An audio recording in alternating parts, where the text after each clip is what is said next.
we're back to golf on this side of the pond, and we're giving you our Sizzlers. Now, these are guys that made big jumps up in our re-ranking with higher odds than we have in our top 10, Jason Kokrak being the exception at 100 to 1, coming in at number 10. But we're going to start with Corey Connors. Now, not only have we been big on Corey Connors, but I feel like just the way that he's been playing consistently of late, the golf world is big on Corey Connors week after week. Jay, do you not think it's a matter of time before this guy he's already got one win under his belt, but a major, you know, his play is of that caliber right now? Clearly, he's going to win one.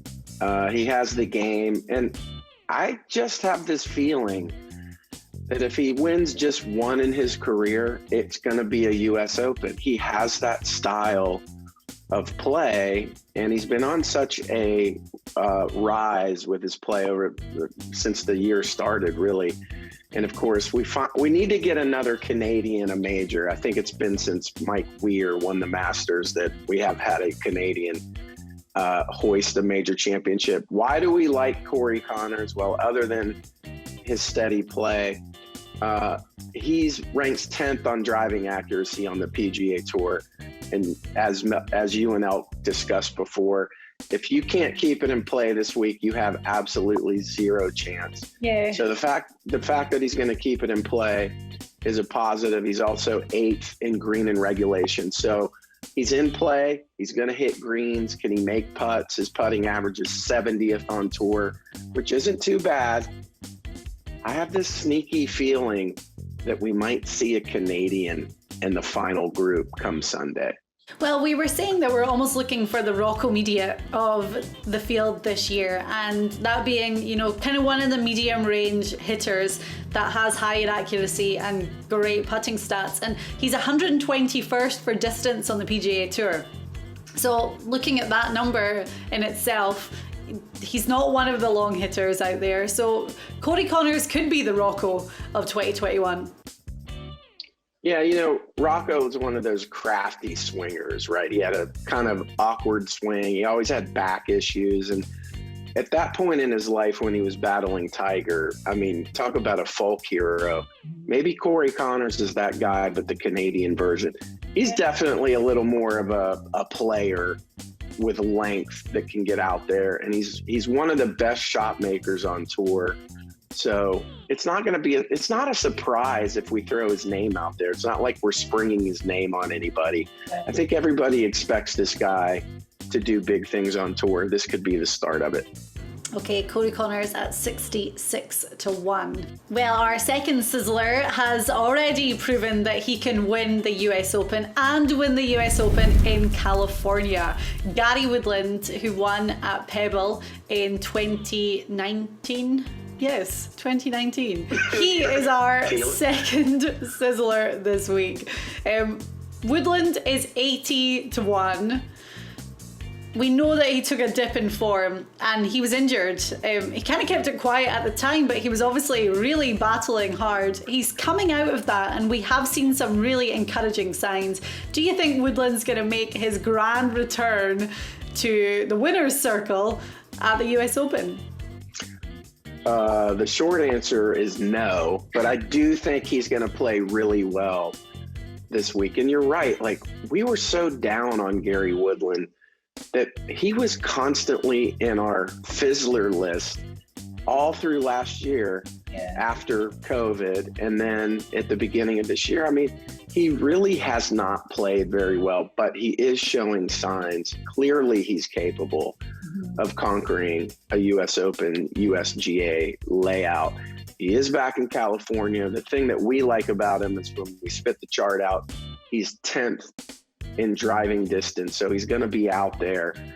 His Achilles heel is the greens and regulation statistic. So while he might be in the fairway, there's something going on with his irons that are not putting him in a good spot. But he does make up for it from the rough. He's birdie or better from the rough. He ranks 26 on tour. Now, we all know this rough is a jungle.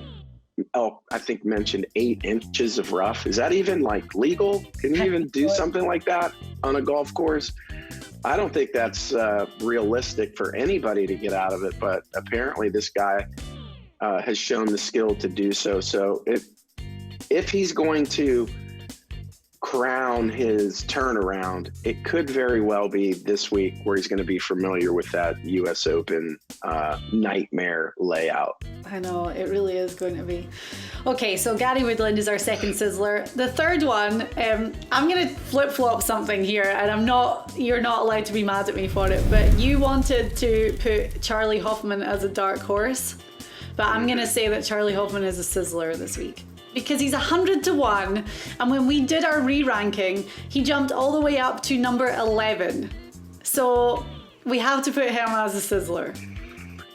Yeah, and first of all, you're not going to get any argument from me. I'm a total Charlie bro. All right. I mean, we've been riding his results for weeks now, and he's just the type of guy that knows how to navigate this stuff. He's been out there for so long, and if he's got that old California look. He doesn't quite have the surfer look anymore. He shaped it up, but he does have that California look.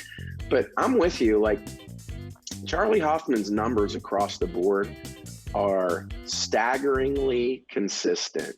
What do we mean? Driving distance 26, green and regulation 33, scrambling 49, putting average 37, birdie or better from the rough 11.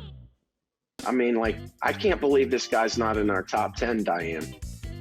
Well, he fell just outside of it, so he came very, very close. But at 100-1, Elk and I were just saying, I know, and we were talking about Garrick Higgo, who won the Palmetto last week, and he's 66-1, and it's like, well, do you think he's going to make the cut? And we were all like, yes. Charlie Hoffman, there's got to be value even in him making the cut at 100-1. Like, well, 100-1 to win, obviously, so I don't know what the odds are to make the cut, but it's amazing. And the way that he's been playing lately, it's just so cool to see someone like Hoffman. And when I say someone like, I don't mean that as a broad statement, but someone that's played on tour for a long time.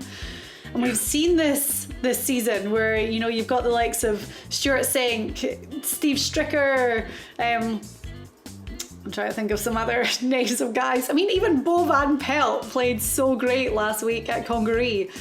And it's just really cool to see that. Well, you're leaving out Phil Mickelson. So, like, anybody can win on the PGA Tour or a major if they make putts. I mean, anybody, because all these guys can stripe it. Yeah. And if you can make the 10-foot putt to save par in the U.S. Open, and Tiger kind of showed us the way. Of course, he followed Jack Nicklaus's strategy over the years, but let the other guys fall apart, make your 10-footers, and get off the golf course with a trophy. Phil showed us that you can do that at any age, and because of the technology in the game, I don't care how long these courses become, guys can win. I mean, you can be 50, 55 years old. I mean, hell, even Elk almost won a claret jug when he was like 74 years old. So. Okay, well, our three Sizzlers this week for the US Open are Corey Connors, Gary Woodland, and Charlie Hoffman, all with pretty good odds, but we are going to give you some dark horses next. They have to be higher than 100-1, that is the rule, and we have some good ones on the way.